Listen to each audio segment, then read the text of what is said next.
ಎಲ್ಲರೂ ಪ್ರತಿಕ್ರಮಣ ಮಾಡ್ತಾರೆ, ತನ್ನ ಬಿಹೇವಿಯರ್ ಮೇಲೆ ಕಾನ್ಸಂಟ್ರೇಷನ್ ಮಾಡ್ತಾರೆ, ಒಳ್ಳೇದ್ ಮಾಡ್ಬೇಕಂತ. ಓನ್ಲಿ ಅದು ಹಿಂದಿನ ಮೋಟಿವ್ ಅಂದ್ರೆ ಮೋಕ್ಷಕ್ಕೆ ಹೋಗ್ತೇವೆ. ಹಾಗಾದ್ರೆ ಇದು ಅಶ್ಯೂರಿಟಿ ಬಂದ್ರೆ ಎಲ್ರು ಮೋಕ್ಷಕ್ಕೆ ಹೋದ್ರು ಅಂತೂ ಹೇಗ್ ಗೊತ್ತಾಗುತ್ತೆ?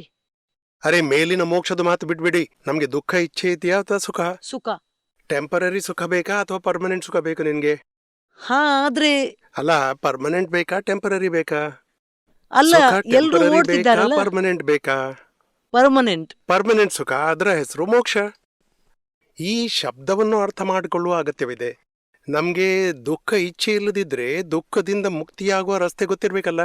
ದುಃಖದಿಂದ ಮುಕ್ತಿ ಆಗ್ಬೇಕು ನಾವು. ಮತ್ತೆ ಒಂದು ದಿನ ದುಃಖದಿಂದ ಮುಕ್ತಿ ಆದ್ರೆ ಒಳ್ಳೇದಾ, ಒಂದು ವರ್ಷವಿಡೀ ದುಃಖದಿಂದ ಮುಕ್ತಿ ಆದ್ರೆ ಒಳ್ಳೇದಾ? ಮತ್ತೆ ಒಂದು ವರ್ಷ ದುಃಖದಿಂದ ಮುಕ್ತಿ ಬೇಕಾ ಅಥವಾ ಇಡೀ ಜೀವನ ನಮ್ಗೆ ಅದರಿಂದ ಮುಕ್ತಿ ಬೇಕು? ನಾನು ನನ್ನ ಅನುಭವ ಹೇಳಬಲ್ಲೆ. ಇಡೀ ಜೀವನ ದುಃಖದಿಂದ ಮುಕ್ತಿ ಆದೆ ದಾದಾಜಿಯವರ ವಿಜ್ಞಾನದಿಂದ. ಅಂದ್ರೆ ನೀವು ಯಾಕಾಗ್ಬಾರ್ದು? ಯಾವ ಪರಿಸ್ಥಿತಿಯು ನನಗೆ ದುಃಖದ್ದು ಅಂತ ಅನಿಸುವುದಿಲ್ಲ. ಯಾವುದೇ ದುಃಖ, ಆಕ್ಷೇಪ ಕೂಡ ಬರುತ್ತೆ, ಕೆಲವು ತೊಂದರೆಗಳು ಬರುತ್ತವೆ, ಪ್ರಾಬ್ಲಮ್ಸ್ ಕೂಡ ಬರುತ್ತವೆ. ಆದ್ರೆ ನನಗೆ ದುಃಖ ಒಳಗಿನಿಂದ ಉತ್ಪನ್ನವಾಗುವುದಿಲ್ಲ. ಯಾಕೆಂದ್ರೆ ದಾದಾಜಿಯವರ ಜ್ಞಾನದ ಮಾತು ನನ್ನ ಜಾಗೃತಿಯಲ್ಲಿ ಇರುತ್ತೆ. ಅಂದ್ರೆ ಈ ಮೋಕ್ಷ ರಿಸರ್ವೇಶನ್ ಕನ್ಫರ್ಮ್ ಆಗಿ ಟಿಕೆಟ್ ಸಿಕ್ತು ಅಂದ್ರೆ ವ್ಯಕ್ತಿ ಇಲ್ಲಿಂದ ಕಲ್ಕತ್ತಾವರೆಗೆ ಹೋಗ್ಬೋದಾ ಅಲ್ವಾ? ಬೇರೆಯವರು ಹೋದ್ರು, ಮುಂದಿನ ಟ್ರೈನವರು ಹೋದ್ರು, ನಾವು ಕೂಡ ಹೋದ್ರೆ ನಾವು ಅಲ್ಲಿ ತಲುಪಬಹುದು. ರೀಬರ್ತ್ ಕಾನ್ಸೆಪ್ಟ್ ಅಂದ್ರೆ ನಾನು ಅದು ಮೋಕ್ಷಕ್ಕೆ ಹೋಗ್ತೇನೋ ಅಂತ. ಮೋಕ್ಷಕ್ಕೆ ಹೋದ್ರೆ ನನಗೆ ಪುನಃ ಜನ್ಮ ಬರ್ಲಿಕ್ಕಿಲ್ಲ. ಇವೆಲ್ಲ ಬಿಡು, ನಮ್ಗೆ ಆ ಮಾತನ್ನು ಬಿಟ್ಬಿಡಿ ನೀವು. ನಮ್ದೇನಂದ್ರೆ, ಈಗ ನೀವು ಗ್ರೌಂಡ್ ಫ್ಲೋರ್ ಅಲ್ಲಿ ನಿಂತಿದ್ದೀರಿ, ನಿಮ್ಗೆಲ್ಲ ಕಾಣಿಸುತ್ತಾ? ಟವರ್ ಇದೆ, ಮತ್ತೆಲ್ಲ ಅಲ್ಲಿ ಚಿಮ್ನಿ ಎಲ್ಲ ಇದೆ, ಅದೆಲ್ಲ ಕಾಣಿಸುತ್ತಾ? ಮತ್ತೆ 4th ಫ್ಲೋರ್ಗೆ ಬಂದ್ರೆ ಎಲ್ಲ ಕಾಣಿಸುತ್ತೆ. ನಾವು ಗ್ರೌಂಡ್ ಫ್ಲೋರ್ ಅಲ್ಲಿ ಇರುವಾಗ ನಮ್ಮ ಅಟ್ಲೀಸ್ಟ್ 4ನೇ ಮಾಳಿಗೆ ಹೋಗೋ ಪುರುಷಾರ್ಥ ಮಾಡಬೇಕು. ಮತ್ತೆ ಗ್ರೌಂಡ್ ಫ್ಲೋರ್ ನಿಂದ ನಮ್ಗೆ ಎಷ್ಟು ಕಾಣಿಸುತ್ತೆ ಅಷ್ಟನ್ನು ಮಾತ್ರ ಸೆಟ್ ಮಾಡಬೇಕು. ಮುಂದಿನ ಮಾತನ್ನು ಬಿಟ್ಬಿಡಿ. ನಿಮ್ಗೆ ಯಾರಾದ್ರೂ ಆಕ್ಷೇಪ ಮಾಡಿದ್ರೆ ನಿಮ್ಗೆ ಇಚ್ಛೆ ಆಗತ್ತಾ? ಅವಮಾನ ಮಾಡಿದ್ರೆ ನಿಮಗೆ ಪಸಂದ ಆಗತ್ತಾ?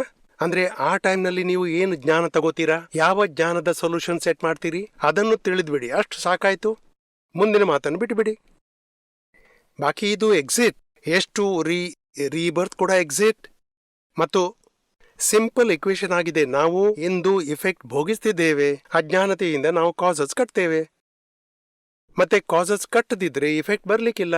ಕಾಸಸ್ ಕಟ್ಟದೇ ಇರುವುದು ಅದು ಕಾರಣ ಮೋಕ್ಷವಾಗಿದೆ, ಫಸ್ಟ್ ಸ್ಟೇಜ್ನ ಮೋಕ್ಷವಾಗಿದೆ. ಇಫೆಕ್ಟ್ ಮುಗಿದು ಬಿಟ್ರೆ ಅದು ಅಲ್ಟಿಮೇಟ್ ಮೋಕ್ಷ. ಅಂದ್ರೆ ನಂದು ಇದೇ ಪ್ರಶ್ನೆ. ಅಂದ್ರೆ ಪ್ರೂಫ್ ಅಶ್ಯೂರಿಟಿ ನಾವು ಹೇಗೆ ಕೊಡುವುದಂದ್ರೆ ರೀಬರ್ತ್ ಇಲ್ಲ, ಇದು ಹೀಗೆ simple ಮಾಡಿದ್ರೆ ಆಗಿದೆ. ರೀಬರ್ತ್ ಇದೆ. ನೋಡಿ, ನಿಮ್ಮ ಪಕ್ಕದವರ ಜೊತೆಗೆ ನಿಮ್ಮ ಜಗಳವಾಗುತ್ತೆ. ಯಾಕಾಗಿ ಆಗುತ್ತೆ ಅಂದ್ರೆ ಸೈಕಲ್ ಅಲ್ಲಿ ಪಾರ್ಕ್ ಮಾಡಿದ್ದಾರೆ. ನೋಡಿ, ಕಾಸಸ್ ಬಂದ್ ಮಾಡಿಬಿಡಿ ಅಂದ್ರೆ ಜಗಳ ಮುಗಿದು ಬಿಡುತ್ತೆ. ಅಂದ್ರೆ ಇದನ್ನು ಸಿಂಪಲ್ ಇಕ್ವೇಶನ್ ಅಂದ್ಕೊಳ್ಳಿ. ಯಾವ ರೀತಿ ನಮ್ಗೆ ದುಃಖ ಬರುತ್ತೆ, ಏನೇ ಇಫೆಕ್ಟ್ ನಾವು ಭೋಗಿಸ್ಬೇಕಾಗತ್ತೆ ಯಾವುದೇ ಕಾಸ್ನಿಂದಾಗಿ. ಅಂದ್ರೆ ಕಾಸಸ್ ಅನ್ನು ಮುಗಿಸ್ಬಿಡಿ. ಕಾಸಸ್ ಮುಗಿತಾ ಎಲ್ಲಾ ಕಾಸಸ್ ಮುಗಿದ್ಬಿಟ್ರೆ ಅಂದ್ರೆ ಇಫೆಕ್ಟ್ ಬರ್ಲಿಕ್ಕೇ ಇಲ್ಲ. ಈ ಇಫೆಕ್ಟ್ ಅದು ಬರ್ತ್ ಆಗಿದೆ, ರೀಬರ್ತ್. ಅದು ಈ ಜನ್ಮದಲ್ಲಿ ಏನು ಬರ್ತ್ ಆಯ್ತು ಅದು ಹಿಂದಿನ ಜನ್ಮದ ಇಫೆಕ್ಟ್ ಆಗಿದೆ. ಇಫೆಕ್ಟ್ ನಂತರ ನಾವು ಪುನಃ ಕಾಸಸ್ ಹಾಕ್ತೇವೆ. ನೀವು ನಿಜವಾಗಿ ರಿದ್ದಿಯಾ? ಇದು ನಿಜ ಮಾತಾ? ಹೌದು. ಅಥವಾ ನಿಮ್ಮ ಹೆಸರು ರಿದ್ದಿ? ಹೆಸರು ರಿದ್ದಿ. ಅಂದ್ರೆ ನೀವು ಸ್ವತಃ ಯಾರು? ಆತ್ಮ. ಅಂದ್ರೆ ಈ ಶರೀರವನ್ನು ನಾನು ಅಂತ ಒಪ್ಪೋದು, ಅಲ್ಲಿಂದ ಕಾಸಸ್ ಶುರುವಾಗುತ್ತೆ. ನೀವು ಸ್ವತಃ ಆತ್ಮವಾಗಿದ್ದೀರಿ, ಆದ್ರೂ ಶರೀರವನ್ನು ನಾನು ಅಂತ ಒಪ್ತೀರಿ. ಮತ್ತೆ ಶರೀರದ ಯಾವ ಕಾರ್ಯವಾಗುತ್ತೆ ಅದನ್ನೆಲ್ಲ ನೀವು ಸ್ವತಃ ಮಾಡ್ತೀರಾ? ಬ್ರಷ್ ಮಾಡೋದು ಸ್ವತಃ ಮಾಡ್ಬೋದಲ್ಲ? ಚಹಾ ಸ್ವತಃ ಮಾಡ್ತೀರಿ. ಅಂದ್ರೆ ರಾತ್ರಿ ಶ್ವಾಸ ಯಾರು ತಗೋತಾರೆ? ನೀವಂತೂ ಮಲಗಿದ್ದೀರಿ. ಅದು ತನ್ನಷ್ಟಕ್ಕೆ ಆಗುತ್ತೆ. ಇಡೀ ರಾತ್ರಿ ತನ್ನಷ್ಟಕ್ಕೆ ಆಗುತ್ತೆ. ಅಂದ್ರೆ ದಿನದಲ್ಲೂ ತನ್ನಷ್ಟಕ್ಕೆ ಆಗ್ಬೇಕು. ಅದು ನಾವು ಅಹಂಕಾರ ಪಡ್ತೇವೆ ನಾನ್ ಮಾಡಿದ್ದು ಅಂತ. ಮತ್ತೆ ನಾನ್ ಮಾಡಿದ್ದು ಆ ಕರ್ತಾಭಾವದಿಂದ ನಾವು ಕರ್ಮ ಕಟ್ಕೋತೀವಿ. ಮಾಡ್ತಿದ್ದಾರೆ ಅದು ಬೇರೆ ಯಾರು. ಮತ್ತೆ ನಾವು ಹೇಳಿದೆವು ನಾನ್ ಮಾಡಿದೆ, ಅದು ಅಜ್ಞಾನತೆಯಿಂದ ನಾವು ಕರ್ಮ ಕಟ್ತೇವೆ. ಆ ಅಜ್ಞಾನತೆ ಬಿಟ್ಟು ಹೋದ್ರೆ ಹೊಸ ಕರ್ಮ ಬಂಧನ ಸ್ಟಾಪ್ ಆಗುತ್ತೆ. ನಾನು ಸ್ವತಃ ಯಾರಂತ ಅರಿತ್ಕೊಂಡ್ರೆ, ಕರ್ತ ಯಾರಂತ ಅರಿತ್ಕೊಂಡ್ರೆ, ಮತ್ತೆ ಆ ಜಾಗೃತಿಯಲ್ಲಿ ನಾವಿದ್ರೆ ಅಂದ್ರೆ ಹೊಸ ಕರ್ಮ ಬಂಧನ ಆಗುವುದಿಲ್ಲ, ಹೊಸ ಕಾಸಸ್ ಹಾಕ್ಲಿಕ್ಕಿಲ್ಲ, ಆದ್ರಿಂದ ಫಲ ಬರ್ಲಿಕ್ಕಿಲ್ಲ. ಅರ್ಥವಾಯ್ತಲ್ಲ ನಿಮ್ಗೆ? ಈಗ ನಾವು ಎಫರ್ಟ್ ಹಾಕ್ತೇವೆ ಅಂದ್ರೆ ನಮ್ಗೆ ಮೋಕ್ಷ ಪಡೀಲಿಕ್ಕೆ ಪ್ರತಿಕ್ರಮಣ ಮಾಡಬೇಕು, ಇದು ಮಾಡಬೇಕು. ಇನ್ ಅ ಸಿಮಿಲರ್ ವೇ ನಾನು ಎಫರ್ಟ್ ಹಾಕ್ತೇನೆ ಇದು ಒಳ್ಳೇದಕ್ಕೆ, ಅಂದ್ರೆ ಸುಖಕ್ಕಾಗಿ. ನಾನು ಬೇರೆಯವರಿಗಾಗಿ ಒಳ್ಳೇದು ಮಾಡೋದಕ್ಕಿಂತ ಅವರಿಗೆ ಸುಖ ಸಿಗುವುದು, ಅದು ದಟ್ ಕಮ್ಸ್ ಅಂಡರ್ ಗ್ರೀಡ್. ಅಂದ್ರೆ ನಾನು ನನ್ನ ಮಮ್ಮಿಗಾಗಿ ಮಾಡಿದೆ, ನನ್ನ ಫ್ರೆಂಡ್ಗಾಗಿ ಮಾಡಿದೆ, ಆದ್ರೆ ಎರಡು ಒಳ್ಳೇದಕ್ಕೆ ಇತ್ತಲ್ಲ. So why that greed is different. ನೋಡಿ, ನಿಮ್ಗೆ ಒಳ್ಳೇದು ಮಾಡಿದ್ದು ಫಲ ಸಿಗುತ್ತೆ. ನೀವು ಇನ್ನೊಬ್ರಿಗೆ ಸುಖ ಕೊಡ್ತೀರಿ, ತಾಯಿ ಇರ್ಬೋದು, ಫ್ರೆಂಡ್ ಇರ್ಬೋದು. ಯಾರಿಗಾದ್ರೂ ಸುಖ ಕೊಟ್ರೆ ರಿಯಾಕ್ಷನ್ ನಲ್ಲಿ ಸುಖ ಬರುತ್ತೆ, ದುಃಖ ಕೊಟ್ರೆ ರಿಯಾಕ್ಷನ್ ನಲ್ಲಿ ದುಃಖ ಬರುತ್ತೆ. ಮತ್ತೆ ಬಯಕೆ ದ್ವೇಷ ಮಾಡದಿದ್ರೆ ಅಂದ್ರೆ ಲೆಕ್ಕವಾಗ್ಲಿಕ್ಕಿಲ್ಲ, ಅಂದ್ರೆ ನೀವು ಮುಕ್ತವಾಗ್ತಾ ಹೋಗ್ತೀರಿ. ಅದು ಮೋಹದ ಟ್ಯಾಗ್ ಬೇರೆ ಬೇರೆ ಯಾಕಿದೆ? ಮೋಕ್ಷಕ್ಕೆ ಹೋಗುವ ಇಚ್ಛೆ ಅದು ಮೋಹವಲ್ಲ, ಆದ್ರೆ ಈ ಕೆಲಸಕ್ಕಾಗಿ ಮಾಡಿದ್ರೆ ಅದು ಇದು ಮೋಹವಾಗುತ್ತಾ? ಬುದ್ಧಿ ಇದೆಯಲ್ಲ ನಮ್ಮ ಹತ್ರ, ಅಹಂಕಾರ ಇದೆ, ಹಾಗಾಗಿ ಮೋಹ ಇರುತ್ತೆ. ಇದು ನನ್ನ ಮಮ್ಮಿ, ಇನ್ನೊಬ್ಬರ ಮಮ್ಮಿಗಾಗಿ ಬಯಕೆ ದ್ವೇಷ ಇರುವುದಿಲ್ಲ, ನಮ್ಮ ಮಮ್ಮಿಗಾಗಿ ಇರುತ್ತೆ. ಇದು ಮೋಹದಿಂದಾಗಿ. ಮತ್ತೆ ಮೋಹ ಯಾಕಿದೆ ಅಂದ್ರೆ ನಾನೇ ರೆದ್ದಿ, ನನ್ನ ತಾಯಿ, ಅಂದ್ರೆ ಇದು ಅಜ್ಞಾನತೆಯಿಂದ ಎಲ್ಲ ಇದೆ. ಆದ್ರೆ ಇದು ಇದ್ರ ದುಃಖ ಕೊಡುದನ್ನು ಮುಗಿಸ್ಬಿಡಿ. ಮಮ್ಮಿಯದು ಮಮ್ಮಿಗೆ ಸುಖ ಕೊಡ್ಬೇಕು, ಫ್ರೆಂಡ್ಗೆ ಸುಖ ಕೊಡ್ಬೇಕು, ಅದು ಪರವಾಗಿಲ್ಲ. ದುಃಖ ಕೊಡುದನ್ನು ನಿಲ್ಲಿಸ್ಬಿಡಿ. ಅಂದ್ರೆ ನಿಮ್ಗೆ ದುಃಖ ಬರ್ಲಿಕ್ಕೂ ಇಲ್ಲ, ಮತ್ತೆ ಹಿಂದೆ ಏನ್ ದುಃಖ ಕೊಟ್ಟಿದ್ದೀರಿ ಅದರ ರಿಯಾಕ್ಷನ್ ತನಕ ದುಃಖ ಬರಬಹುದು. ಮತ್ತೆ ಹೊಸತು ಕೊಟ್ಟದ್ದು ಇಲ್ಲದಿದ್ರೆ ಹೊಸ ದುಃಖ ಬರ್ಲಿಕ್ಕಿಲ್ಲ. ಬಹಳಷ್ಟಾಯ್ತು, ನಮ್ಗೆ ಅದೇ ಬೇಕಲ್ಲ, ದುಃಖಗಳಿಂದ ಮುಕ್ತಿ ಬೇಕು. ಪೂಜ್ಯ ಶ್ರೀಗಳೇ, ದಾದಾಜಿ ಅಂದಿದ್ದಾರೆ ಮಕ್ಕಳಾಗಿರ್ಬೇಕು ಅಂತ. ಈಗಿನ ಜನರೇಷನ್ ಒಂದಿಗೆ ಅದು ಹೇಗೆ ಪಾಸಿಬಲ್? ಈಗ ಈಗಿನ ಜನರೇಷನ್ ಇಂಟೆಲಿಜೆಂಟ್ ಹೈಪರ್ ಆಗಿದೆ, ಅವರ RPM ಕೂಡ ತುಂಬಾ ಹೆಚ್ಚಾಗಿರುತ್ತೆ, ತುಂಬಾ ತೀವ್ರ RPM. ಹಾಗಾದ್ರೆ ಮಕ್ಕಳಾಗೋದು ಹೇಗೆ? ಲಘುತಮ ಆಗೋ ಮಾತು ಹೇಳ್ತಾ ಇದ್ದಾರೆ. ಹೆಂಡತಿಯ ಹೆಂಡತಿ, ಅದರ ಹೆಸರು ಹಸ್ಬೆಂಡ್. ಸೊಸೆಯ ಸೊಸೆ, ಅದರ ಹೆಸರು ಅತ್ತಿಗೆ. ಇದು ದಾದಾಜಿಯವರ ಸೂತ್ರವಾಗಿದೆ. ನೌಕರನ ನೌಕರ, ಅದರ ಹೆಸರು ಮಾಲೀಕ. ಆದ್ರೆ RPM ನಲ್ಲಿ ತುಂಬಾ ಡಿಫರೆನ್ಸ್ ಇರ್ಲಿ, ಆದ್ರೆ ಯಾರು ಚಿಕ್ಕದಿರ್ತಾರಲ್ಲ ಅವರನ್ನು ಎಲ್ರೂ ಆರಾಮವಾಗಿ ನೋಡಿ. ಚಿಕ್ಕ ಮಗು ಇದೆ 2 ವರ್ಷದ್ದು, ಅದು ಹತ್ರ ಎಲ್ರೂ ಅದಕ್ಕೆ ಹೊಡಿತಾರ, ಬಿಸ್ಕೆಟ್ ಕೊಡ್ತಾರೆ, ಹಾಲು ಕೊಡ್ತಾರೆ, ಅದನ್ನು ಕೂತ್ಕೊಳ್ಳಿಸ್ತಾರೆ, ತಿರುಗಿಸ್ತಾರೆ, ಆಟದ ಸಾಮಾನು ಕೊಡ್ತಾರೆ. ಯಾಕೆಂದ್ರೆ ಅದು ಚಿಕ್ಕದಿದೆಯಲ್ಲ. ಮತ್ತು ದೊಡ್ಡವರು ಹತ್ರ ಇವರು ಅಳ್ತಾರೆ, ಚಿಕ್ಕಪ್ಪ ಗೊತ್ತಿಲ್ಲ ಏನು ಅಂತ ನೋಡಿ ಹೊರಟು ಹೋಗ್ತಾರೆ, ಏನ್ ಮಾಡ್ಲಿಕ್ಕಿಲ್ಲ. ಯಾರಾದ್ರೂ ಹೇಳ್ತಾರೆ ಚಿಕ್ಕಪ್ಪ ಯಾಕೆ ಹೇಳ್ತೀರಿ? ಮೂರ್ಖ ಮನುಷ್ಯ, ಶಾಂತಿ ಇಡು. ಯಾಕೆಂದ್ರೆ ಎಷ್ಟು ಅಹಂಕಾರ ಚಿಕ್ಕದು ಅಷ್ಟು ಜನರು ಎತ್ಕೊಂಡು ತಿರುಗ್ತಾರೆ. ಎಷ್ಟು ಅಹಂಕಾರ ದೊಡ್ಡದಿರುತ್ತೆ. ಹೇಳ್ತಾರೆ ನೀನ್ ನಿನ್ನ ಕಾಲಲ್ಲಿ ನಡಿ, ನಿನ್ನ ದಾರಿಯನ್ನು ನೀನ್ ತೆಗಿ. ಅಂದ್ರೆ ನೀವು ಚಿಕ್ಕದಾಗ್ಬೇಕು. ಇದು ಚಿಕ್ಕದಂದ್ರೆ ಏನು? ಭಾವದಲ್ಲಿ ಚಿಕ್ಕದು. ಈಗ ನನ್ನ ಬಳಿಯೂ ಚಿಕ್ಕ ಮಕ್ಕಳು ಬರ್ತಾರೆ, ಹೀಗೆ ನೋಡ್ತಾರೆ, ನಾನು ಹೀಗೆ ಮಾಡ್ತೇನೆ, ಜಯಿಸಿದ್ದಾನಂತ ನನ್ಗೆ ಗೊತ್ತಿದೆ. 80+2 82 ಇಯರ್ಸ್ನ ಇದ್ದಾರೆ ಓಲ್ಡ್ ಪೀಪಲ್. ನಾನು ಅವರನ್ನ ಯಾವಾಗ್ಲೂ 2 ವರ್ಷದಂತ ಅನ್ನೋದಿಲ್ಲ. ಮತ್ತೆ ನೀವಿದ್ದೀರಿ ಎಷ್ಟು ವರ್ಷ? 45 50 ವರ್ಷ ಇರ್ಬೋದು. ನಾನು ಅವರನ್ನ ನಿಮ್ಗಿಂತಲೂ ದೊಡ್ಡವರು ಅಂತ ಎಣಿಸ್ತೇನೆ. 82 ವರ್ಷದವರು ಇವರು ದೊಡ್ಡ ಮನುಷ್ಯ. ನಾನು ಅವರನ್ನ 2 ವರ್ಷದ ಮಗು, ಇಲ್ಲಿ ಬಾ, ದರ್ಶನ ಮಾಡ್ಲಿಕ್ಕಿದ್ರೆ ಬಾ, ಇಲ್ಲದಿದ್ರೆ ಬದಿಗೆ ಸರಿ. ಹಾಗಲ್ಲ, 82 ಇಯರ್ಸ್ನ ಓಲ್ಡ್ ಪರ್ಸನ್ ನಮಸ್ಕಾರ ಮಾಡಿ. ಶಿಷ್ಯರಿದ್ದಾರೆ, ದಾದಾಜಿಯವರಂತಾರೆ ನಾನು ಶಿಷ್ಯನ ಶಿಷ್ಯನು ಅಂತ. ಗುರು ಅವನ ಹೆಸರು, ಶಿಷ್ಯನು ಕೂಡ ಶಿಷ್ಯನಾಗಿರ್ಬೇಕು. ನಮ್ಮ ಬಿಲೀಫ್ ಚೇಂಜ್ ಮಾಡಬೇಕು, ನಮ್ಮ ಅಭಿಪ್ರಾಯ ಇಡಬೇಕು, ಲಘುತ್ತಮ ಆಗುವಂಥದ್ದು. ನಮ್ಮ ಅಹಂಕಾರದ ಬಿಲೀಫ್ ಲಘುತ್ತಮ್ನಲ್ಲಿ ಇಡಬೇಕು, ನಾನು ಇವರಿಂದ ಚಿಕ್ಕವನು ಅಂತ. ಇಲ್ಲದಿದ್ರೆ ಮಾನ ದೋಷ ಇಂಥದ್ದಿದೆ, ನಾನು ಎಲ್ರಿಗಿಂತ ದೊಡ್ಡವನು, ಇವನು ನನ್ಗಿಂತ ಕೀಳು. ಆ ಮಾನ ಯಾವಾಗ್ಲೂ ಇನ್ನೊಬ್ರನ್ನು ಕೀಳು ಅನಿಸುತ್ತೆ. ಮತ್ತೆ ಲಘುತ್ತಮ ಭಾವ ಇನ್ನೊಬ್ರನ್ನ ಮೇಲೆ ಇಡುತ್ತೆ, ಪಾಸಿಟಿವ್ ನೋಡುತ್ತೆ ಎಲ್ರ, ಮತ್ತು ಸ್ವತಃ ಲಘುತ್ತಮ ಭಾವದಲ್ಲಿ ಇರ ಬಯಸುತ್ತೆ. ಪೂಜ್ಯ ಶ್ರೀಗಳೇ, ಕೈಲಾಸ್ಗೆ ಅನಿಸುತ್ತೆ ಲಘುತ್ತಮವಾಗಿ ಇದ್ಮೇಲೆ ಮಕ್ಕಳು ಅನ್ಡ್ಯೂ ಅಡ್ವಾಂಟೇಜ್ ತಗೋತಾರೆ. ಇಲ್ಲಿಲ್ಲ, ಅದು ನಮ್ಮ ಲಘುತ್ತಮ ಭಾವ ಅಲ್ಲ. ಲಘುತ್ತಮ ಭಾವದಿಂದ ಪ್ರೀತಿ ಹುಟ್ಟುತ್ತೆ ಮಕ್ಕಳಿಗೆ ತಂದೆ ತಾಯಿಯರ ಬಗ್ಗೆ. ನಾವು ತಂದೆಯಾಗಿ ಬೈತೇವೆ, ತಂದೆಯಂತೆ ಭಾವಿಸ್ತೇವೆ, ಅಹಂಕಾರ ರಿಯಾಕ್ಷನ್ ಹೊಡೆಯುತ್ತೆ. ಅಂದ್ರೆ ಈ ತಂದೆ ಅವರ ಮಾತು ಕೇಳಲಿಕ್ಕಿಲ್ಲ ನನ್ಗೆ. ಮಗ ನೀನು ಯೋಚಿಸು, ನೀನು ಹೀಗೆ ಮಾಡಿದ್ರೆ ಅದು ಒಳ್ಳೇದು. ಮತ್ತೆ ಬಾಕಿ ಕೆಲವು ವಿಷಯದಲ್ಲಿ ನಾವು ಆಗ್ರಹ ಇಡಬೇಕು, ಹೀಗೆ ಮಾಡುವಂತ. ಆಗ್ರಹ ಬಿಟ್ಟುಬಿಡಿ, ಬಾಕಿ ಬೇರೆ ಇಡೀ ದಿನದಲ್ಲಿ ಪ್ರೇಮ ತೋರಿಸಿ. ಪ್ರೇಮ ಯಾವ್ದಕ್ಕೆ ಅಂತಾರೆ? ನೋ ಆಕ್ಷೇಪ, ನೋ ಅಪೇಕ್ಷೆ, ದೋಷಿತ್ ನೋಡ್ಲಿಕ್ಕಿಲ್ಲ, ಅನ್ಕಂಡೀಷನಲ್ ಲವ್ ಅವರೊಂದಿಗೆ ಇಡ್ಬೇಕು ನಾವು. ಇಲ್ಲ ಇವರಂತೂ ಅವರು ಶುದ್ಧಾತ್ಮ, ನಾನು ಕೂಡ ಶುದ್ಧಾತ್ಮ, ಈ ಭಾವ ಇಡಿ. ರಿಲೇಟಿವ್ನಲ್ಲಿ ಮಗನ ಮಗ, ಮತ್ತೆ ರಿಯಲ್ನಲ್ಲಿ ಅವನು ಶುದ್ಧಾತ್ಮ, ನಾನು ಕೂಡ ಶುದ್ಧಾತ್ಮ, 2 ಭಾವ ಜೊತೆಗೆ ಇಡಿ. ಆದ್ರೆ ಈಗ ಅನ್ಕಂಡೀಷನಲ್ ಲವ್ ನಲ್ಲಿ ದಾದಾಜಿ ಅಂದಿದ್ದಾರೆ ಮೋಜು ಮಾಡಿ, ಆದ್ರೆ ಮೋಜಿ ಆಗ್ಬೇಡಿ. ಹಾಗಾದ್ರೆ ಮಕ್ಕಳು ಮಂತ್ಲಿ ಎಕ್ಸ್ಪೆಂಡಿಚರ್ ಪಾಕೆಟ್ ಮನಿ ಕೇಳ್ತಾರೆ, ಸ್ಪೆಂಡ್ ಮಾಡೋದ್ರಲ್ಲಿ ಅವರಿಗೆ ಸಿನ್ಸಿಯಾರಿಟಿ ಇಲ್ಲ. ಬೇಡಿಕೆ ಪೂರೈಸದಿದ್ರೆ ದುಃಖಿಗಳಾಗ್ತಾರೆ. ನಾವು ಮಾಡುವುದಾದ್ರೂ ಏನು? ಇಲ್ಲ, ತಿಳಿಸಿ ಏನಾದ್ರೂ ದಾರಿ ತೆಗೀರಿ. ಎಷ್ಟಾಗುತ್ತೋ ಅಷ್ಟು ತಿಳಿಸಿ ದಾರಿ ತೆಗೀರಿ. ಅವರಿಗೆ ತಿಳುವಳಿಕೆ ಕೊಡಿ. ನೋಡು ಮಗು, ನನ್ನ ಹತ್ರ ಇಷ್ಟು ಪ್ರಾಪರ್ಟಿ ಇದೆ, ನನ್ನ ಹತ್ರ ಇಷ್ಟೇ ಹಣ ಇದೆ, ನನ್ನ ಇನ್ಕಮ್ ಕೂಡ ಇಷ್ಟೇ ಇದೆ, ನಾನು ಇಷ್ಟೇ ಕೊಡ್ಬೋದು. ನೀನು ಕಮಾಯಿಸಿದಾಗ ಖಂಡಿತ ಉಪಯೋಗಿಸು, ಆದ್ರೆ ಇಷ್ಟರಲ್ಲಿ ನೀನು ಅಡ್ಜಸ್ಟ್ ಮಾಡು. ಮತ್ತೆ ಅಡ್ಜಸ್ಟ್ ಮಾಡುದು ನಿನ್ನ ನೆಸೆಸಿಟಿ ಎಲ್ಲ ಪೂರ್ತಿ ಆಗುತ್ತೆ. ಲಕ್ಸುರಿ ಮತ್ತು ಎಷ್ಟಾಗುತ್ತೋ ಅಷ್ಟು ಪೂರ್ತಿಗೊಳಿಸ್ತೇನೆ. ಮತ್ತೆ ಈಗ ನಿನ್ನ ಹೊಣೆಗಾರಿಕೆ, ನಿನ್ನ ಓದು ಪೂರ್ತಿಗೊಳಿಸು. ಓದು ಮುಗಿಸಿದ ನಂತರ ಜಾಬ್ ಮಾಡು. ನಂತರ ಸ್ವಲ್ಪ ಸ್ವಲ್ಪ ನಿನ್ನ ಇಚ್ಛೆಯನ್ನೆಲ್ಲ ಪೂರ್ತಿಗೊಳಿಸ್ತೇವೆ. ತಿಳಿಸಿ ಪ್ರೀತಿಯಿಂದ ಮಾತನಾಡಿದ್ರೆ ಆಗ ಎಲ್ಲವೂ ತಿಳಿಯುತ್ತೆ ಅವರಿಗೆ. ಅದು ಹಳ್ಳಿ ಮಕ್ಕಳಿಗೆ ಇರೋ ಸರಿ, ಆದ್ರೆ ನಾವು ಈಗ ಮೆಟ್ರೋದಲ್ಲಿ ಇರ್ತೇವೆ, ಲಕ್ಸುರಿಯಸ್ ಲೈಫ್ ಇರುತ್ತೆ. ಅವರ ಮಂತ್ಲಿ ಎಕ್ಸ್ಪೆಂಡಿಚರ್ ಅಂದ್ರೆ ಅವರ ಬೇಡಿಕೆ ಹೆಚ್ಚುತ್ತಾ ಹೋಗುತ್ತೆ ಪ್ರತಿ ತಿಂಗಳು. ಅದನ್ನು ಹೇಗೆ ನಾವು ಅದೇನಾದ್ರೂ ತಿಳಿಸಿ ನಾವು ದಾರಿ ತೆಗಿಬೇಕು. ಮತ್ತೆ ಒಂದು ಮಾತು ನೀವು ಅರ್ಥ ಮಾಡ್ಕೊಳ್ಳಿ, ಅವನು ಆತನ ಬ್ಯಾಂಕ್ ಬ್ಯಾಲೆನ್ಸ್ ಉಪಯೋಗಿಸ್ತಾನೆ, ನಿಮ್ಮದು ಉಪಯೋಗಿಸುವುದಿಲ್ಲ. ನೀವಂತೀರಿ ನನ್ನ ಹಣ ಖರ್ಚು ಮಾಡ್ತಾನೆ, ನನ್ನ ಹಣ ಬಿಟ್ಟು ಬಿಡ್ಬೇಕು. ಅರೆ, ನಮ್ಮ ಬ್ಯಾಂಕ್ ಬ್ಯಾಲೆನ್ಸ್, ಮಗಳು ಏನು ಮದುವೆ ಮಾಡ್ತಾಳೆ, ಆಗ ಅವಳ ಬ್ಯಾಂಕ್ ಬ್ಯಾಲೆನ್ಸ್ ಏನಿದೆ ಅದು ಬ್ಯಾಂಕ್ ನಲ್ಲಿ ಏನು ಉಳಿದಿದೆ ಅದರ ಆಧಾರದಿಂದ ಅವಳ ಮದುವೆ ಆಗುತ್ತೆ. ಇನ್ನೊಬ್ಬ ಹುಡುಗಿಯ ಮದುವೆ ಆದ್ರೆ ಅವಳ ಬ್ಯಾಂಕ್ ಬ್ಯಾಲೆನ್ಸ್ ನಿಂದ ಅದನ್ನು ಉಪಯೋಗಿಸ್ತಾಳೆ. ಎಲ್ಲರೂ ತಮ್ಮ ತಮ್ಮ ಪುಣ್ಯದ ಫಲ ಭೋಗಿಸ್ತಿದ್ದಾರೆ. ಮತ್ತೆ ಇವರು ಪುಣ್ಯಶಾಲಿಯಾಗಿದ್ದಾರೆ, ತುಂಬಾ ಪುಣ್ಯಶಾಲಿಯಾಗಿದ್ದಾರೆ. ಫಸ್ಟ್ ಕ್ಲಾಸ್ ಲಕ್ಸುರಿ ಕೂಡ ಭೋಗಿಸ್ತಾರೆ ಕೂಡ. ಹೇಳಿ, ನಮ್ಮ ಸಮಯದಲ್ಲಿ ನಮ್ಗೆ 3,000 ಜಾಬ್ ಸಿಕ್ಕಿತ್ತು. ತುಂಬಾ ಒಳ್ಳೆ ಇಂಜಿನಿಯರ್ ಇದ್ರು ಕೂಡ. ಮತ್ತೆ ಅವನಿಗೆ 65,000 ಜಾಬ್ ಸಿಕ್ಕುತ್ತೆ ಆರಾಮಾಗಿ, ನಮ್ಗಿಂತ ಕಡಿಮೆ ಬುದ್ಧಿವಂತ ಇದ್ರು ಕೂಡ. ಎಲ್ಲ ಅವರವರ ಪುಣ್ಯ ಅಷ್ಟೇ. ಹೇಳಿ, ಏನಾದ್ರೂ ಸೊಲ್ಯೂಷನ್ ತೆಗೀರಿ. ಆದ್ರೆ ಎಷ್ಟಾಗುತ್ತೋ ಅಷ್ಟು ಅಡ್ಜಸ್ಟ್ಮೆಂಟ್ ಮಾಡ್ತಾ ಹೋಗಿ. ನೋಡಿ, ಹಾಗಲ್ಲ. ಈಗ ನಾವು ಮುಂಬೈಯಿಂದ ಬರ್ತಿರುವಾಗ ತಂದೆ ವಡಪಾವ್ ತಿಂದಿದ್ದು, ಮಗ ಬರ್ಗರ್ ತಗೊಂಡ ಮ್ಯಾಕ್ಡಿಯಲ್ಲಿ. ಹಾಗಾದರೆ ಇದರ ತಿನ್ಲಿ, ಅವನ ಪರಮಾಣುವಿನ ಲೆಕ್ಕ ಅಷ್ಟಿತ್ತು. ನಮ್ಗೆ ಭೋಗಿಸ್ಲಿಕ್ಕೆ ಆಗುವುದಿಲ್ಲ, ಅವ್ರು ಭೋಗಿಸ್ತಾರೆ ಕೂಡ, ಕಮಾಯಿಸ್ತಾರೆ ಕೂಡ. ಅದನ್ನ ಅವನೊಂದಿಗೆ ಪ್ರೀತಿಯಿಂದ ಇರಿ. ತಿನ್ನುವುದ್ರಲ್ಲಿ ಏನು ಕಿಟ್ಪಿಟ್ ಮಾಡಬೇಡಿ. ಮತ್ತೆ ಸ್ವಲ್ಪ ಖರ್ಚಿನಲ್ಲೂ ಕೂಡ ಸ್ವಲ್ಪ ಮೊಬೈಲ್ 50,000 ತಗೊಳ್ಬೇಡಿ, 15,000 ತಗೊಳ್ಳಿ. ಅಡ್ಜಸ್ಟ್ ಮಾಡಿ ಮತ್ತೆ ಸೊಲ್ಯೂಷನ್ ತೆಗೆದ್ಬಿಡಿ. ನೀವು ನಿಶ್ಚಯಿಸಿ, ನನ್ಗೆ ಅಡ್ಜಸ್ಟ್ಮೆಂಟ್ ತಗೋಬೇಕು, ಸಂಭಾವದಿಂದ ಹೊರಗೆ ತೆಗಿಬೇಕು. ಹಾಗಾದ್ರೆ ಅವರಿಗೆ ಕಾಸಸ್ ಹಾಕಿ ನಾನು ದುಃಖಿಗೊಳಿಸಿದ್ರೆ ಯಾರು ದುಃಖಿ ಆಗೋದಿಲ್ಲ, ಅವರು ತಮ್ಮ ದಾರಿ ತೆಗಿತಾರೆ. ಪಪ್ಪನಿಂದ ಸಿಗದಿದ್ರೆ ನನ್ನ ಮಮ್ಮಿಯಂತೂ ಇದ್ದಾರಲ್ಲ, ಐಡಿಯಾ ಮಾಡ್ತೇನೆ, ನನ್ಗೆಲ್ಲ ಸಿಗುತ್ತೆ. ಅದೇ ಆಗುತ್ತೆ. ಅವನು ಬುದ್ಧಿವಂತನಾಗಿದ್ದಾನೆ. ನೀವು ಪಪ್ಪ ಮಮ್ಮಿ ಜೊತೆ ಆಗಿರಿ. ಪಪ್ಪ ಇಲ್ಲ ಅಂದ್ರೆ ಮತ್ತೆ ಬಂದಾಯ್ತು, ನಾನು ಪಪ್ಪ ಅವರನ್ನ ಕೇಳ್ಬೇಕು ಎಲ್ಲ ಮಾತನ್ನ. ಅಡ್ಜಸ್ಟ್ಮೆಂಟ್ ಇಬ್ರು ಕೂಡಿ ಏನಾದ್ರೂ ಸೊಲ್ಯೂಷನ್ ತೆಗೀರಿ. ನಿಮ್ಮೊಳಗೇನೆ ಜಗಳವಾಗ್ಬಿಟ್ರೆ ಮತ್ತೆ ಮಕ್ಕಳು ಕೆಟ್ಟು ಹೋಗ್ತಾರೆ. ಯಾಕಂದ್ರೆ ನಾನು ಸೆಕೆಂಡ್ ಹ್ಯಾಂಡ್ ಮೊಬೈಲ್ ಯೂಸ್ ಮಾಡ್ತೇನೆ ಮತ್ತು ಮಗ ನಂದು ಐಫೋನ್ ಯೂಸ್ ಮಾಡ್ತಾನೆ. ಮಾಡ್ಲಿ ಅಲ್ಲ.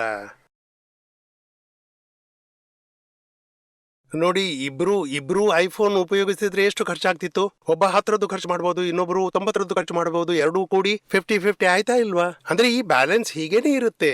ಒಬ್ಬ ಹೆಚ್ಚು ಖರ್ಚು ಮಾಡುವಾತ ಮನೇಲಿರ್ತಾನೆ, ಒಬ್ಬ ಕಡಿಮೆ ಖರ್ಚು ಮಾಡುವಾತ. ನಾನು ಅರ್ಧ ಬಾಲ್ದಿಯಲ್ಲಿ ಸ್ನಾನ ಮಾಡ್ತಾನೆ, ಇನ್ನೊಬ್ನು 2 ಬಾಲ್ದಿಯಲ್ಲಿ ಸ್ನಾನ ಮಾಡಬಹುದು.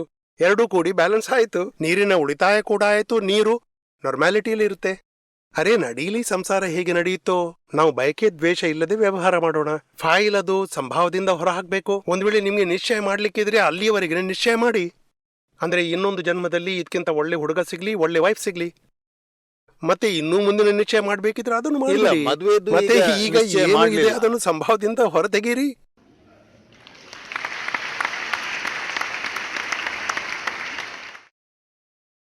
ಸಂಭಾವದಿಂದ ಹೊರತೆಗಿರಿ. ಫೈಲ್ ಅದು ಸಂಭಾವದಿಂದ ಹೊರತೆಗಿರಿ. ಮತ್ತೆ ಲೆಕ್ಕ. ಮತ್ತೆ ನಿಜವಾಗಿಯೂ ಹಣ ಇಲ್ಲದಿದ್ರೆ ಅವನಿಗೂ ಅರ್ಥವಾಗುತ್ತೆ. ಮಗನಿಗೆ ಕೂಡ ಇವರಿಗೆ ತೊಂದರೆ ಇದೆ, ಹೇಳುವುದನ್ನೇ ಬಂದ್ ಮಾಡಿಬಿಡ್ತಾನೆ ಆತ. ಆದ್ರೆ ನಿಮ್ಮ ಬಳಿ ಇದೆ, ನೀವು ಅದರ ಮೇಲೆ ಕೂತಿದ್ದೀರಿ, ಇಲ್ಲ ಅಂತ ಹೇಳ್ತಾ ಇರ್ತೀರಿ. ಏನಾದ್ರೂ ಹೇಳಿ ಹಣ ತೆಗಿತಾನೆ, ಮತ್ತೆ ಅದನ್ನು ಉಪಯೋಗಿಸ್ತಾನೆ ಆತ. ಜಯ ಸಚ್ಚಿದಾನಂದ ಪೂಜ್ಯ ಶ್ರೀಗಳೇ, ಜಯ ಸಚ್ಚಿದಾನಂದ ಪೂಜ್ಯ ಶ್ರೀ. ಹೇಳಿ. ನನ್ನ ಡ್ಯೂಟಿಯಲ್ಲಿ ವಿತ್ತ ಸಲಹೆಗಾರನಾಗಿದ್ದೆ ರಕ್ಷಾ ಲೇಖಾ ವಿಭಾಗದಲ್ಲಿ. ಅದರಲ್ಲಿ ಕಾಂಟ್ಯಾಕ್ಟ್ಸ್ ಅನ್ನ ಸ್ಕ್ರೂಟಿನೈಸ್ ಮಾಡಬೇಕಾಗುತ್ತೆ. ಅದರಲ್ಲಿ ಮೊಟ್ಟೆ, ಮೀಟ್, ಚಿಕನ್ ಸ್ಯಾಂಕ್ಷನ್ ಕೊಡ್ಬೇಕಾಗುತ್ತೆ. ಎಲ್ಲವನ್ನು ಫೈನಾನ್ಷಿಯಲ್ ಆಂಗಲ್ ಇಂದ ಕನ್ಸಿಡರ್ ಮಾಡಬೇಕಾಗುತ್ತೆ. ಅದರಲ್ಲಿ ಅಲ್ಲಿ ಟನ್ಗಳ ಲೆಕ್ಕದಲ್ಲಿ, ಲಕ್ಷಾಂತರ ಲೆಕ್ಕದಲ್ಲಿ ಮೊಟ್ಟೆಗಳ ಸ್ವೀಕೃತಿ ಕೊಡ್ಬೇಕಾಗುತ್ತೆ. ಅದರಲ್ಲಿ ಪ್ರತಿಕ್ರಮಣ ಮಾಡುವ ಅವಶ್ಯಕತೆ ಇದೆಯಾ ನನ್ಗೆ? ನಿಮ್ಮ ವತಿಯಿಂದ ಮಾಡಿ ನೀವು. ನನ್ಗೆ ಈ ಜಾಬ್ ಯಾಕೆ ಬಂತು, ನನ್ನ ಭಾಗ್ಯ ಇದು ಎಲ್ಲಿಂದ ಬಂತು? ಹೇ ದಾದಾ ಭಗವಾನ್, ನಾನು ಕ್ಷಮೆ ಬೇಡ್ತೇನೆ. ನನ್ನ ಈ ಹಿಂಸೆ ಮಾಡುವುದು, ಮಾಡಿಸುವುದು, ಈ ಅನುಮೋದನೆಯಲ್ಲಿ ನನ್ನದು ಏನೂ ಇಚ್ಛೆ ಇಲ್ಲ. ನಿಮ್ಮ ಭಾವ ಸುಧಾರಿಸಿ. ಹೊಣೆಗಾರಿಕೆ ಅನುಮೋದನೆ ನಂದಾಯ್ತು, ಆದ್ರೆ ಸ್ಯಾಂಕ್ಷನ್ ಮೇಲಿಂದ ಕೊಡುದು, ಕಂಪ್ಲೀಟ್ ಸ್ಯಾಂಕ್ಷನ್ ಅಥಾರಿಟಿ ಕೊಡುದು. ಆದ್ರೆ ನಿಮ್ಮ ಏನಾದ್ರೂ ಸಿಗ್ನೇಚರ್ ಮಾಡ್ಬೇಕಾಗತ್ತಲ್ಲ? ಹೌದು, ಸಿಗ್ನೇಚರ್ ಮಾಡ್ಬೇಕು. ಅದಕ್ಕಾಗಿ ನೀವು ಕ್ಷಮೆ ಬೇಡಿ. ಅಂದ್ರೆ ಈ ದಂಧೆ ನನ್ಗೆ ಜಾಬ್ ಸಿಕ್ಕಿದೆ ಅಂದ್ರೆ ನಾನೀಗ ಇಂಥ ಜಾಬ್ ಸಿಗ್ಬೇಕು, ಎಲ್ಲಿ ಹಿಂಸೆ ಆಗ್ಬಾರ್ದು, ಆ ಭಾವನೆ ಇಡಿ. ಮತ್ತೆ ಏನಾಗಿದೆ ಅದಕ್ಕಾಗಿ ಕಾರಣದ ಋಣ ಬರುವುದಲ್ವೋ ಲೈನ್ ಆಫ್ ಡ್ಯೂಟಿಯಲ್ಲಿ? ಲೈನ್ ಆಫ್ ಡ್ಯೂಟಿ ಇದೆ, ಆದ್ರೆ ಲೈನ್ ಆಫ್ ಡ್ಯೂಟಿ ಬಂತು ಹೀಗೆ ಯಾಕೆ? ಯಾಕಂದ್ರೆ ನಾವು ಹೀಗೆ ಯೋಚಿಸಿದೆವು, ಯಾವುದೇ ದಂಧೆ, ಯಾವುದೇ ಜಾಬ್ ಸಿಕ್ಕ್ರೆ ಇದಾದ್ರೆ ಎಲ್ಲ ನಡೆಯುತ್ತೆ. ಆದ್ರೆ ಕಾಸಸ್ ಚೇಂಜ್ ಮಾಡಿ, ಇಂಥ ಅಹಿಂಸಕ ದಂಧೆ ಇದ್ರೆ ಒಳ್ಳೇದು, ಸೇಫ್ ಜಾಬ್ ಸಿಕ್ಕಿದ್ರೆ ಒಳ್ಳೇದು ಅಂತ. ಮತ್ತೆ ಇದು ಆಗ್ಬಿಟ್ಟಿದೆ, ಅದಕ್ಕಾಗಿ ಕ್ಷಮೆ ಬೇಡ್ತೇನೆ. ನೋಡಿ, ನಮ್ಮ ರೈತ ಬಾಂಧವರಿದ್ದಾರೆ, ಎಷ್ಟು ಔಷಧಿ ಹಾಕ್ತಾರೆ, ಏನೇನೆಲ್ಲ ಹಾಕ್ತಾರೆ, ಹೊಲ ಇವೆಲ್ಲ ಮಾಡ್ತಾರೆ ತರಕಾರಿಗಾಗಿ. ಅಂದ್ರೆ ಅರ್ಧ ಗಂಟೆ 1 ಗಂಟೆ ಕೂತು ಕ್ಷಮೆ ಬೇಡ್ತಾರೆ. ಎಷ್ಟು ಜೀವಗಳಿಗೆ ಹಿಂಸೆಯಾಗಿದೆ, ಮನಸ್ಸಿಂದ ಪಶ್ಚಾತ್ತಾಪ ಪಡ್ತೇನೆ, ನನ್ನ ನಿಮಿತ್ತದಿಂದ ಯಾವ ಜೀವಕ್ಕೂ ಹಿಂಸೆಯಾಗಕೂಡದು, ಅಂದ್ರೆ ಅಷ್ಟು ಹೊಣೆಗಾರಿಕೆ ಬಿಟ್ಟು ಹೋಗುತ್ತೆ. ಜಯ ಸಚ್ಚಿದಾನಂದ. ಹೇಳಿ, ಏನ್ ಹೆಸರು? ಪ್ರಿಯರಂಜನ್ ನಾಯಕ್ ಅಂತ. ಹೇಳಿ. ಸರ್, ನನ್ನ ಪ್ರಶ್ನೆ ಅಂದ್ರೆ, ಆತ್ಮ ಶುದ್ಧವಾಗಿದೆ, ಆದರೂ ಅವು ಈ ಜಗತ್ತಿಗೆ ಯಾಕೆ ಬರುತ್ತವೆ? ಆತ್ಮವಂತೂ ಶುದ್ಧವಾಗಿದೆ. ಈ ಬಂಗಾರದ ಬಟ್ಟಲಿರುತ್ತಲ್ಲ, ಬಟ್ಟಲು ಬಂಗಾರದ್ದಿದೆ, ನಾವದರಲ್ಲಿ ಊಟ ಮಾಡಿದೆವು, ಅದನ್ನು ಶುದ್ಧ ಅನ್ಬಹುದಾ ಅಥವಾ ಅಶುದ್ಧ ಆಯ್ತು ಅಂತ ಹೇಳ್ತೇವಾ? ಎಂಜಲಾಗಿದೆ ಬಟ್ಟಲು, ಇದನ್ನು ತೊಳಿಬೇಕಂತ ಹೇಳ್ತೇವಾ? ಇಲ್ಲ. ಇಲ್ಲ, ಅಶುದ್ಧ ಅಂತಾರೆ. ಹಾ ನೋಡಿ, ಬಂಗಾರದ ಬಟ್ಲಲ್ಲಿ ಯಾರಾದ್ರೂ ಊಟ ಮಾಡಿದ್ರು, ನಂತರ ನಿಮ್ಮನ್ನು ಕೂರಿಸ್ತಾರೆ, ನೀವು ಊಟ ಮಾಡಿ, ಇದನ್ನು ತೊಳಿಬೇಕಾದಿತ್ತು, ಇದು ಸರಿಯಾಗಿಲ್ಲ. ಬಂಗಾರದ ಬಟ್ಲಲ್ಲಿ ಕೊಳಕಾಗ್ಬೋದಾ? ಅದರಲ್ಲಿ ಇನ್ನೇನಾದ್ರೂ ಬಂತು, ಅದಕ್ಕಾಗಿ ಅದು ಅಶುದ್ಧವಾಯ್ತು. ಈಗ ಆತ್ಮ ಕೆಟ್ಟು ಹೋಗಿಲ್ಲ, ಅದಂತೂ ಶುದ್ಧವೇ ಆಗಿದೆ. ಸಂಯೋಗ ಹೀಗೆ ಬಂದಿದೆ ಅಂದ್ರೆ ಅದನ್ನು ಅಶುದ್ಧ ಅಂತ ಹೇಳಲಾಗಿದೆ. ಮತ್ತೆ ಸಂಯೋಗದಿಂದ ಬಿಟ್ಟು ಹೋದ್ರೆ ಅದು ಶುದ್ಧವೇ ಆಗಿದೆ. ಯಾಕೆಂದ್ರೆ ಈಗಲೂ ಆತ್ಮ ಶುದ್ಧವಾಗಿದೆ. ಅದಕ್ಕಾಗಿ 1 ಗಂಟೆಯಲ್ಲಿ ಜ್ಞಾನದಲ್ಲಿ ಶುದ್ಧವಾಗೋದು, ದೃಷ್ಟಿ ಸಿಕ್ಬಿಡುತ್ತೆ. ಯಾಕೆಂದ್ರೆ ಕೆಟ್ಟು ಹೋಗಿಯೇ ಇಲ್ಲ. ಇದು ಅಶುದ್ಧವಲ್ಲ, ಅಶುದ್ಧವಾಗ್ಲೇ ಇಲ್ಲ. ಆತ್ಮ ರಾಂಗ್ ಬಿಲೀಫ್ ಕೂತ್ಬಿಡುತ್ತೆ. ಈ ಸಂಯೋಗದಿಂದಾಗಿ ರಾಂಗ್ ಬಿಲೀಫ್ ಕೂತ್ಕೊಳ್ಳುತ್ತೆ. ಅಲ್ಲಿ ಟ್ರೈನ್ನ ಸಂಯೋಗ ಸಿಕ್ಕಿದ್ರೆ ನಾನು ಪ್ಯಾಸೆಂಜರ್ ಅಂತ ತಿಳ್ಕೊತೀರಿ, ವೈಫ್ನ ಸಂಯೋಗ ಸಿಕ್ಕರೆ ನಾನು ಪತಿ ಅಂತ ಅಂದ್ಕೋತೀರಿ. ಇಲ್ಲದಿದ್ರೆ ಅವಳು ಆತ್ಮ, ನಾನು ಕೂಡ ಆತ್ಮನೇ. ಆದ್ರೆ ನಾನ್ ಪತಿ ಅಂತ ತೋರಿಸ್ತಾನೆ ಅಂದ್ರೆ ವೈಫ್ನೊಂದಿಗೆ ಜಗಳವಾಗುತ್ತೆ. ಅಂದ್ರೆ ಸಂಯೋಗದಿಂದಾಗಿ ಈ ಎಲ್ಲ ಪ್ರಾಬ್ಲಮ್ಸ್ ಉಂಟಾಗುತ್ತೆ. ಈಗ ನಮ್ಗೆ ಜ್ಞಾನ ಸಿಕ್ಕಿದಾಗ ಸಂಯೋಗದಿಂದ ನಾವು ಮುಕ್ತವಾಗ್ತೇವೆ. ನಂತರ ರಾಂಗ್ ಬಿಲೀಫ್, ಅದರಿಂದ ಮುಕ್ತವಾಗ್ತಾ ಹೋಗ್ತೇವೆ. ಮತ್ತೆ ಮೆಲ್ಲನೆ ಎಲ್ಲ ಸಂಯೋಗವನ್ನು ಸಂಭಾವದಿಂದ ಹೊರ ಹಾಕ್ತಾ ಹೋದ್ರೆ ನಾವು ಇದಕ್ಕಾಗಿ ಮುಕ್ತರಾಗ್ತೇವೆ. ಅಂದ್ರೆ ಸದಾಕ್ಕಾಗಿ ಮುಕ್ತಿ ಆದ್ರೆ ಸಿಗುತ್ತೆ. ಈ ಸಂಯೋಗ ಬರುವುದು ಎಲ್ಲಿಂದ? ಸಂಯೋಗವಂತೂ ಇದೆ ಸಂಸಾರದಲ್ಲಿ. ಸಂಸಾರ ಸಂಯೋಗದಿಂದ ತುಂಬಿಕೊಂಡಿದೆ. ಅದು ನೋಡಿ, ನಾವು ದಿನಾಲು ಬೆಳಿಗ್ಗೆ ಬರ್ತಿದ್ದೆವು, ಆಗ 10 ಗಂಟೆಗೆ ಹೊರಟ್ರೆ 15-20 ನಿಮಿಷದವರೆಗೆ ತಲುಪಲಿಕ್ಕೆ ಆಗ್ತಿರ್ಲಿಲ್ಲ. ಟ್ರಾಫಿಕ್. ಆದ್ರೆ ಈಗ 10 ಗಂಟೆಗೆ ಹೊರಟ್ರೆ 5 ನಿಮಿಷದಲ್ಲಿ ಇಲ್ಲಿ ತಲುಪುತ್ತೇವೆ. ಯಾಕೆ? ಇವತ್ತು ಸ್ಯಾಟರ್ಡೇ, IT ಆಫೀಸ್ ಮುಚ್ಚಿದೆ, ಮಕ್ಕಳ ಸ್ಕೂಲ್ ಕೂಡ ಮುಚ್ಚಿದೆ, ಟ್ರಾಫಿಕ್ ಇಲ್ವೇ ಇಲ್ಲ ರಸ್ತೆಯಲ್ಲಿ. ಅಂದ್ರೆ ಸಂಯೋಗ ಸಿಗುತ್ತಾ ಇಲ್ವಾ? ಈ ಸಂಸಾರದಲ್ಲಿ ಆತ್ಮ ಮೋಕ್ಷ ಮಾರ್ಗದ ಕಡೆ ಹೋಗ್ತಾ ಇದೆ, ಸಿದ್ಧ ಕ್ಷೇತ್ರದಲ್ಲಿ. ಅಂದ್ರೆ ಯಾರು ರಸ್ತೆಯಲ್ಲಿ ಹೋಗ್ತಾರೆ, ಸಂಸ್ಕರಣ ಮಾರ್ಗ ಅಂತ ಅಂತಾರೆ. ಮತ್ತೆ ಸಂಸ್ಕರಣ ಮಾರ್ಗದಲ್ಲಿ ಸಂಯೋಗದ ಒತ್ತಡ ಇದೆ. ಈ ಸಂಯೋಗದಲ್ಲಿ ಎಲ್ಲ ಬಿಲೀಫ್ ಚೇಂಜ್ ಆಗ್ಬಿಡುತ್ತೆ. ಮತ್ತೆ ಬಿಲೀಫ್ ಚೇಂಜ್ ಆಗೋದ್ರಿಂದ ಕರ್ಮ ಉಂಟಾಗುತ್ತೆ. ಮತ್ತೆ ಕರ್ಮದಿಂದ ಕರ್ಮಫಲ ಭೋಗಿಸ್ಬೇಕಾಗತ್ತೆ. ಮತ್ತೆ ಇಂತಹ ಅನುಭವ ತಗೊಂಡು ಮೇಲೆ ಹೋಗುತ್ತೆ ಆತ್ಮ.